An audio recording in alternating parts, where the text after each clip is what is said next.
Assalamualaikum warahmatullahi wabarakatuh. Selamat pagi anak-anak. Gimana kabar kalian pada pagi hari ini? Tentunya kalian masih semangat kan menerima pembelajaran daring pada pagi hari ini. Anak-anak, hari ini kita akan belajar tema 1 organ gerak hewan dan manusia, subtema 2 manusia dan lingkungan, pembelajaran 3. Silahkan kalian buka bukunya, buku paketnya halaman 76. Anak-anak hebat, sambil kita perhatikan di halaman 76 atau 77, itu di situ ada peta kepadatan penduduk Indonesia menurut provinsi 2010. Itu adalah kepadatan penduduk Indonesia menurut provinsi 2020. Itu di situ adalah letak kepadatan penduduk yang ada di Indonesia. Kalau kita perhatikan, ini adalah kepadatan penduduk orang per kilometer persegi. Kita lihat di sini. Jadi anak-anak bisa melihat di buku kalian.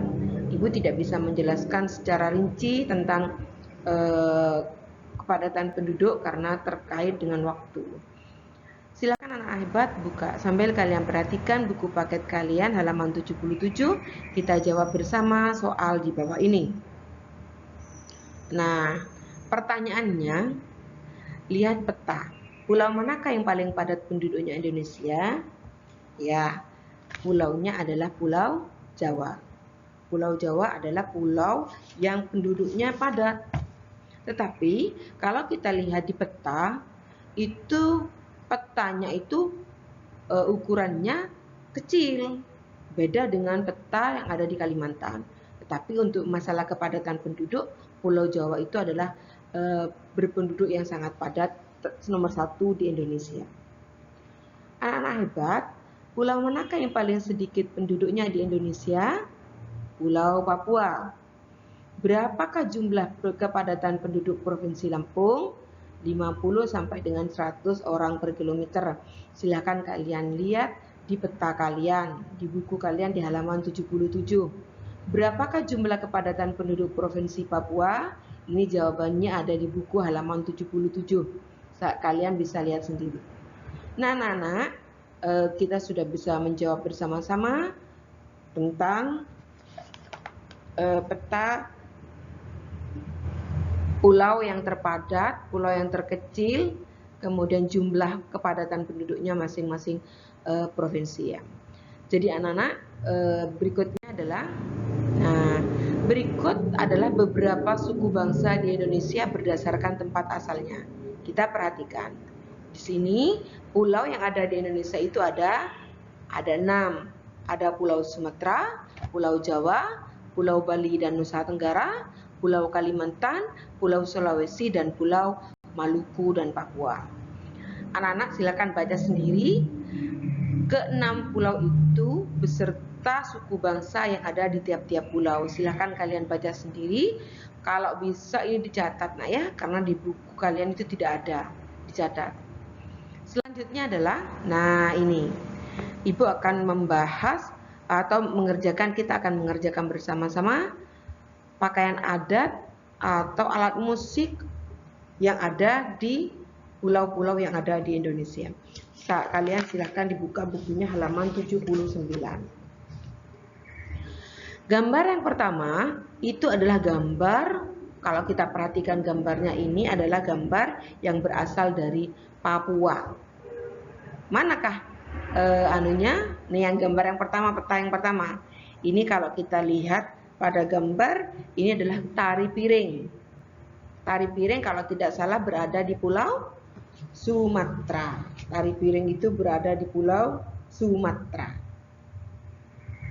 Berikutnya adalah, ini adalah pakaiannya adalah pakaian dari Sumatera Utara.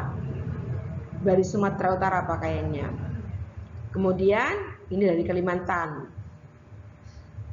Kemudian berikutnya adalah Sulawesi. Berikutnya adalah Papua. Ini Pulau Jawa. Pulau Bali. Yang ini adalah gambar Pulau Bali. Yang ini gambar Pulau Bali. Berikutnya adalah gambar itu kalau tidak salah Maluku, gambar Maluku. Berikutnya adalah gambar tari piring ya. Tari piring itu Pulau Sumatera. Tari piring Pulau Sumatera. Nah, anak-anak, itu adalah sekilas tentang pakaian adat yang terletak di beberapa provinsi yang ada di Indonesia. Baik anak-anak hebat, Ibu punya sebuah teks di sini. Teksnya berjudul Kerukunan Antar Umat Beragama di Indonesia. Di teks ini punya berapa paragraf? Ya, ada 1, 2, 3, 4, 5. Ada 5 paragraf. Di dalam kerukunan antar umat beragama di Indonesia itu ada 5 paragraf. Anak-anak hebat, silahkan kalian kerjakan dengan cara menentukan ide pokok pada teks di atas. Jadi silahkan kalian kerjakan di buku tugas kalian, yaitu menentukan ide pokok pada teks di atas. Anak-anak hebat, kalau dilihat dari teks tadi itu keberagaman antar umat beragama di Indonesia, tentu kalian kan masih ingat, Indonesia itu memiliki 6 agama yang diakui oleh pemerintah. 6 agama itu apa saja? Ada Islam, ada Kristen Protestan, ada Kristen Katolik, ada Hindu, ada Buddha, dan Konghucu. Anak-anak hebat, ke-6 agama itu sudah diakui oleh pemerintah karena Indonesia itu telah menjamin kebebasan setiap warga negaranya untuk memeluk dan menjalankan agama yang diyakininya.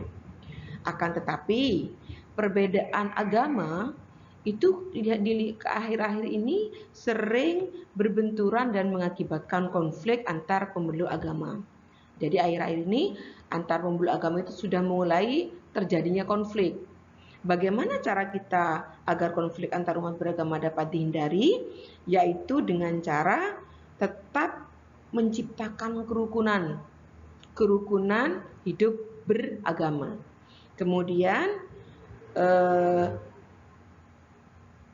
rakyat Indonesia itu harus menghormati atau menghargai agama orang lain. Jadi itu adalah hal-hal yang harus kita hindari agar tidak terjadinya konflik. Anak-anak hebat, kerukunan antar umat beragama itu harus kita jaga, harus kita hormati, harus kita jaga agar tidak terjadi konflik yang berkepanjangan.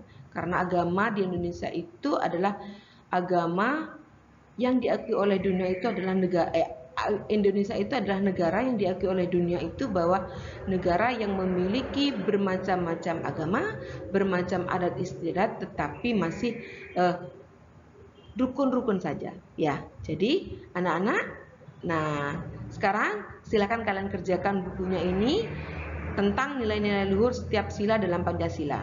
Nah setelah ini, Indonesia itu merupakan bangsa yang besar dan kaya. Ada beberapa faktor Indonesia dikatakan bangsa yang besar dan kaya, diantaranya adalah Indonesia itu nilai-nilai luhur yang hidup di tengah-tengah masyarakat, wilayahnya yang luas dan berupa kepulauan.